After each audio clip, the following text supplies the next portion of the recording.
So I've been shopping in China. I bought this kit here for central locking. I want to fit the central locking to my Volkswagen T3, which I've just recently restored.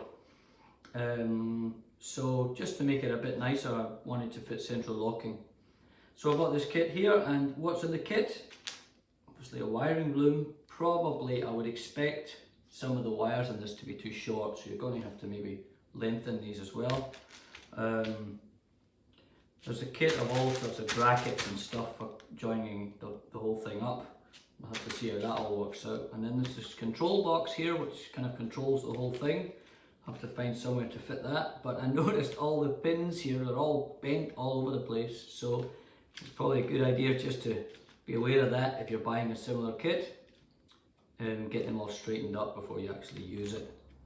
There's two keys, look kind of original style keys, and they've also got the flip part here for the main key. What I noticed with these is that there's a small screw just here, and that small screw, I'm hoping when you take that out, I can take the whole key out here, and maybe I'll be able to fit an original Volkswagen key in, so I can use the fob for the central locking, and I'll have a original key to start the engine. So that would be cool if you can get that to work as well. So what else? Yep, there's 4 servo motors here. The main one here has 5 wires, and the other 3 have only 2 wires. So if you're using the key to operate the central locking, so you put it in the keyhole in the door, it will only be this one, I guess, that actually makes the rest of the central locking work. So this will, open the door, it'll send the signal to this box, and this box will then send its signal to these 3 servos on the other doors. So yeah, so that's how it should work. But if you're using the fob, which hopefully I'll be using the fob here, so when I use this, it'll open everything, of course, in the same way, and then I'll still have the key there for starting the car. Cool. While I was waiting for the kit, I actually did a bit of research on what was required to actually fit it. And one of my concerns was getting the wires from the main front and left door into the cabin, because there doesn't seem to be much room. But I found out that you use the rubber grommets. So while I waited for that, I actually found these as well. It's a couple of rubber grommets. Yeah, I was hoping this would be, similar to the original, because I didn't know what the original was like, but I've kind of found out that, and been lucky that I've got hold of 2 of the original ones. So this is the original ones, this is the ones I bought. So I guess you could use these still. I mean, it's just a flexible rubber. But this is the original ones with the original size, so a lot bigger. So I'll use these ones because, yeah, it's just probably an easier fit, to be honest. I also looked at how to get the sliding door connected, because that's obviously not going to be able to have any wires directly from the door to the cabin. So I bought this one, which is like a connection switch that can, 2 halves make a switch.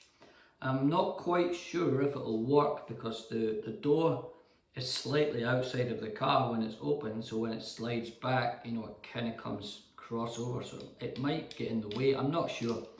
But again, I was really lucky to find this one here. So this is an original one from a Volkswagen T3, and it's already made for that slide purpose, so it can actually slide up that.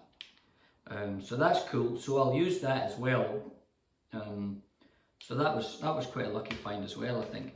I'm not sure how easy these things are to find, but one thing I think that's probably quite difficult to find is this, which I've also been lucky to get hold of. This is an original boot lock from a T3 with central locking. So I've got another one here, which is an original one without the central locking part, which is just the basic cylinder really, and the bolt to make it fit. So if you compare the two here, This is, you know, quite a different style and design really for that.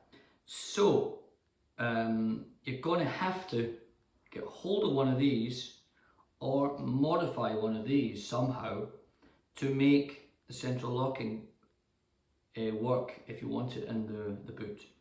So again, I think this is probably the hardest part to find of, you know, the other original parts. So yep, got that as well. I also looked at the lock for the sliding door, and that's this one here, and it's controlled by this one here, so it locks and unlocks here. And you're going to have to make some kind of bracket that fixes to this, so that you can put a pin like this, which will pull by one of these when you're actually doing it. So that will pull it back and forward and take the lock with it.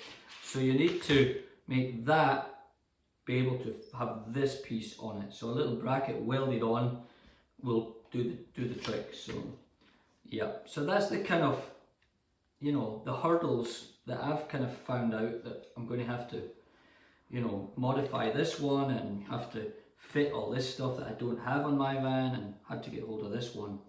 So that's quite cool. So I'm kind of ready to do the job. Cool.